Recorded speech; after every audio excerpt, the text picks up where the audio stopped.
महाराष्ट्र नवनिर्माण सेनेचे अध्यक्ष राज ठाकरे यांनी अहमदनगर जिल्ह्यातील जवखेडा तिहेरी दलित हत्याकांड प्रकरणी आज मुख्यमंत्री देवेंद्र फडणवीसांची भेट घेतली। या भेटीत राज यांनी आरोपींना लवकरात लवकर अटक करण्याची मागणी यावेळी केली। तसंच या हत्याकांडाचा वेगाने तपास झाला पाहिजे, तो होत नाही अशी तक्रारही मुख्यमंत्र्यांकडे केली।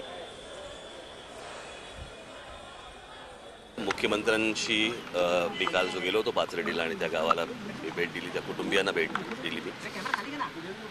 तो संपूर्ण विषय मी आता मुख्यमंत्र्यांच्या कानावरती घातला, जाधव कुटुंबियांचा, आणि मी त्यांना फक्त एवढंच आता सांगितलं आहे की म्हटलं की पोलिसांचं मॉरल बूस्ट करणं आता खूप महत्त्वाचं आहे। नाहीतर होतंय असं की तो जो गुन्हे तपासणीचा जो वेग आहे किंवा तो जो गुन्हेगार सापडण्याचा जो रेट आहे तो जो महाराष्ट्रामध्ये कमी झालेला आहे, त्याचं मला असं वाटतं की मुख्यमंत्र्यांनी पोलिसांना धीर देणं आज सगळ्यात महत्त्वाचं आहे। दरवेळेला होतं असं की पोलीस ॲक्शन घेतात आणि मग नंतर पोलिसांवरतीच केसेस होतात। त्याच्यामुळे पोलीस म्हणतात की आम्ही कशासाठी करायचं मग ह्या सगळ्या गोष्टी। सो त्या दृष्टिकोनातनं एक माझी त्यांच्याबरोबर चर्चा झाली। झी 24 तास रहा एक पाऊल पुढे।